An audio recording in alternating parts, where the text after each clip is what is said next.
Secret recipe MDH का जीरा SIP jaljeera मसाला। SIP SIP जीरा सिप MDH का जलजीरा जीरा सिप MDH का जीरा सिप। पाक के सियालकोट में भारत का बड़ा हमला हुआ है। जी हां, सियालकोट से खबर सामने आ रही है।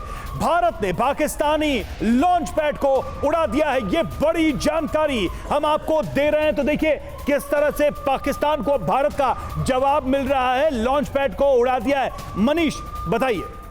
देखिए, लाहौर, रावलपिंडी, इस्लामाबाद, सियालकोट, ये वो शहर है जो पाकिस्तान की आप कहें रीढ़ की हड्डी, उनका आत्मा, उनका दिल, उनका पेट, ये सब था। वहाँ पर हम हिट कर रहे हैं। और ये सबसे बड़ी बात है कि लगातार जो उनके की मिलिट्री साइट्स हैं उनको हम हिट कर रहे हैं। जो तस्वीर हमें दिखा रहे हैं, कुछ घंटे पहले यहीं से एक मिसाइल लॉन्च करते हुए नाराए तकबीर का नारा दिया जा रहा था। और वहाँ देखिए कि ठीक उसी जगह हम हिट कर रहे हैं। तो ये प्रिसाइज अटैक इंडियन एयरफोर्स की तरफ से किया जा रहा है और जिसकी वजह से पाकिस्तान को सीधे वहां चोट पहुंच रही है, क्योंकि उनके उस लेकिन मनीष, हम खत्म कर रहे हैं। ये आपने जिन शहरों के नाम बताए और जिस तरीके से आपने बताया कि वो एक लाइफलाइन की तरह उनकी प्रेस्टीज की बात है, आखिर ये जो मानसिक रोग है मुनीर का, इसकी कीमत क्या पाकिस्तान के इन शहरों और इस बर्बादी से चुकाना चाहेंगे? ये बहुत बड़ा सवाल है कि इस वक्त ऑब्जेक्टिव क्या है पाकिस्तान का। मतलब उनका लक्ष्य है क्या? भारत का तो ऑब्जेक्टिव था कि टेरर को खत्म करना, उनके कैंप को खत्म करना। पाकिस्तान का लक्ष्य क्या है? देखिए, मुनीर एक ISIS मानसिकता वाला एक कट्टरपंथी व्यक्ति है जो कि इस पहले ISI का चीफ था। इमरान खान ने उसको अच्छे से समझ लिया था, इसलिए हटा दिया था।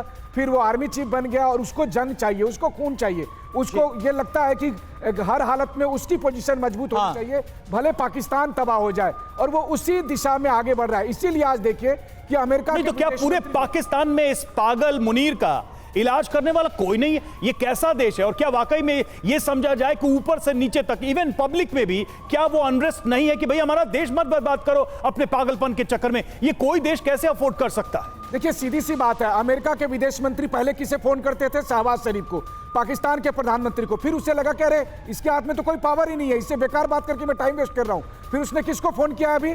आसिम मुनीर को। यानी पाकिस्तान के आर्मी चीफ पाकिस्तान के प्रधानमंत्री से बड़े हैं। इसका सबसे बड़ा सबूत यही है।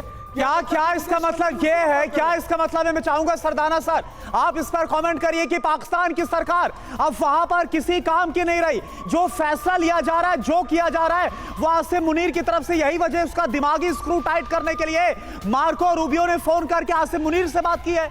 बिल्कुल, उन्होंने अमेरिका ने इसीलिए उसको फोन किया है क्योंकि जो कंट्रोल है, जो नियंत्रण है पाकिस्तान का, वो पाकिस्तानी फौज के पास है। जो ये उनके प्राइम मिनिस्टर हैं, एक फिगर हेड हैं सिर्फ। और ये जो मंशा हमेशा से पाकिस्तान की रही है कि उनकी आर्मी ही देश को कंट्रोल करेगी, इसीलिए वो आर्मी कम है, पॉलिटिशियन ज़्यादा हैं, बिजनेसमैन हैं, ड्रग डीलर हैं, आर्म्स डीलर हैं और फौजी कम हैं। तभी पाकिस्तान की हालत हो रही है। दूसरी बात, आज की डेट में कब तख्ता पलट हो जाए कि कल वो मार्शल लॉ डिक्लेयर कर सकते हैं कि मैं ही कंट्री का प्राइम मिनिस्टर हूं, मैं ही प्रेसिडेंट हूं और मैं ही आर्मी चीफ हूं। इसी की जो उनके दिमाग की हालत खराब है, इसीलिए पाकिस्तान से आज बिल्कुल। और थोड़ा रोकना चाहेंगे सरदाना सर, क्योंकि जो लॉन्च पैड अभी अभी तबाह किया है भारत ने, उसकी एक और तस्वीर आप देखिए। ये दो तस्वीरें इससे पहले हमने आपको दिखाई, एक तस्वीर जहां पर पाकिस्तान का एक और लॉन्च पैड तबाह किया था। लेकिन अब यह खबर है कि भारत की लगातार जवाबी और मुंहतोड़ कार्रवाई के बाद ये एक और तस्वीर है जहां पर पाकिस्तान की पोस्ट, वहां के लॉन्च पैड को तबाह किया गया।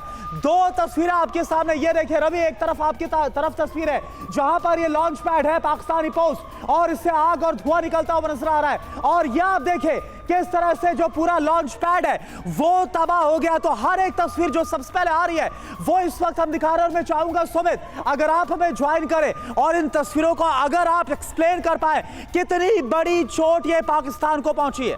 लेकिन निश्चित तौर पर अगर आप देखें, खासतौर पे सियालकोट का इलाका हम बता रहे हैं, लेकिन ये वो इलाका है जहां पर पाकिस्तान ने पिछले कई दिनों से अपनी ज़्यादातर मूवमेंट के, आर्टिलरी गन कह लीजिए आप या फिर अपने टैंक्स कह लीजिए। और सियालकोट एक बॉटलनेक इलाका है जो लगातार 3 तरफ से जम्मू से घिरता है। और पाकिस्तान इस इलाके को इसलिए इस्तेमाल करना चाहता है क्योंकि उसको लगता है कि अगर वो हमारे जम्मू के नेशनल हाईवे को काट देगा तो वो कारगिल जैसी परिस्थितियां बना सकता है। लेकिन इंपॉर्टेंट क्या है कि पाकिस्तान इस इलाके को अब कंट्रोल करने से, आप कह सकते हैं कि जरा इन पिक्चर्स पे आ जाते हैं मनीष, इन पिक्चर्स पे आ जाते हैं। एक तो ये देखिए पूरी तरह से ब्लास्ट, पूरी तरह से ये लॉन्च पैड ध्वस्त हुआ है।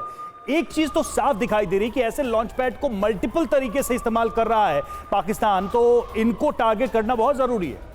बिल्कुल, देखिए कम से कम ये तस्वीर देखकर तो यहाँ लग रहा है कि यहाँ पर या तो कोई बड़ा एयरक्राफ्ट हो सकता है या फिर कुछ ऐसे मतलब मिलिट्री सामान हो सकते हैं, क्योंकि जिस तरह की का यहाँ पर आग और धुआं आपको दिख रहा है उससे लग रहा है कि ये एक हैवी मिलिट्री लॉस हुआ है पाकिस्तान को, और इसीलिए यहाँ पर हो सकता है कि कई सारे हथियार रखे हुए। और मनीष ये जो लॉन्च पैड, इसको लेकर एक और इंफॉर्मेशन है, ये लोनी इलाका बताया जा रहा है और ये अखनूर के जस्ट अपोजिट है। अगर हम बात करें एलओसी के उस तरफ जहां पर इसको तबाह किया गया। देखिए मैं आपको बता दूं, ये वो इलाका है जहां से कल पाकिस्तान की तरफ से ड्रोन स्ट्राइक्स की गई थी, यहीं से लगातार ड्रोन्स भेजे गए थे और भारत ने ये साफ तौर पर ना सिर्फ इसको इंटरसेप्ट किया बल्कि भारतीय फोर्सेस ने ये दिखाया भी कि ये वो लॉन्च पैड से जहां से पाकिस्तान के आतंकी भी इन्फिल्ट्रेट करने की कोशिश कर रहे थे। अखनूर अगर आप देखें तो ये देखिए आप इंपैक्ट कितना ज्यादा था, जो धमाका हुआ और ये इसलिए किया गया क्योंकि in launch pads army post के साथ साथ लॉन्च पैड्स भी थे जिनको टारगेट किया। जो मनीष जो बता रहे थे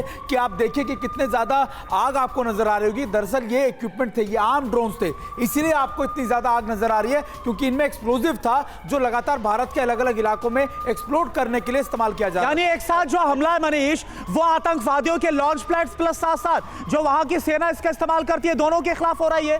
देखिए करुणा, एक अहम बात आपको बताऊं कि पिछले 2 दिन से हम देख रहे थे कि पाकिस्तानी ड्रोन आ रहे थे, जो टर्किश ड्रोन होते हैं, जब वो ड्रोन ऊपर फ्लाई कर रहे होते हैं तो उसके लिए कमांड सेंटर नीचे से उसको कोऑर्डिनेट कर रहा होता है। लेकिन भारतीय सिस्टम ने दरअसल उस ड्रोन के पूरे आने की जो ट्रेजेक्टरी है उसको मैपिंग की और फिर उससे पता किया कि कहां पर उनका कमांड सेंटर है, कंट्रोल सेंटर है, और ऐसा लगता है ठीक उसी जगह पर उनको हिट किया है और इसी वजह से आप देख रहे हैं कि इस तरह की तबाही दिख रही है। तो पाकिस्तान में उन जगह पर जहां से लॉन्च पैड है, जहां से ड्रोन लॉन्च किए जा रहे हैं, जहां से मिसाइल लॉन्च किए जा रहे हैं, उन सबको हम अटैक कर रहे हैं, फिर चाहे वो एयरपोर्ट हो या फिर। एक जल्दी से बात पूछ रहा हूं कि ये जो टर्की के ड्रोन हमें मिले हैं, मार गिराए हैं, इनको भारत में मार गिराने का मतलब क्या है? मतलब इसको कैसे देखा? जो वो टर्की जो कभी यूक्रेन को देने की बात करता है, कभी ईरान को ड्रोन देने की बात करता है, उसके ड्रोन देखिए टर्की तो धंधा कर रहा है फिलहाल, तो अभी उसके पास है नया उसने ये सब बनाने के लिए सीखा है, वो अपना मार्केट में सामान बेच रहा है, वो सामान खरीद रहा है। हम भी बहुत सारे कंट्री से करते हैं। मसला हमारे लिए भी टर्की का नहीं है, टर्की का हिसाब किया जाएगा, कैसे करना है वो देखने की बात है। वैसे तो टर्की के साथ मनीष, यहाँ पर तो सवाल ये भी, टर्की कुछ भी दे दे, लेकिन क्या पाकिस्तान के पास इतना दिमाग है ऐसे इसके लिए कि उनका इस्तेमाल भी कर पाए? वो दिख भी रहा है। देखिए अगर वो इस्तेमाल करने का दुस्साहस कर रहे हैं तो उसकी कीमत चुकानी पड़ रही है, और ये तस्वीरें, ये वीडियो साफ तौर पर वो दिख रहा है। इसलिए मैं कह रहा हूं रावलपिंडी, इस्लामाबाद, लाहौर, सियालकोट, यही तो पाकिस्तान है। बिल्कुल ये सबसे इंपॉर्टेंट बात है, और पाकिस्तान के हार्ट में घुसकर भारत ने ये हमला किया है। और मुझे लगता है कि पागल मुनीर को अगर पाकिस्तान के लोगों ने रोका नहीं तो पाकिस्तान का खात्मा तय है। ये है सीक्रेट रेसिपी MDH का जीरा सब जलजीरा मसाला।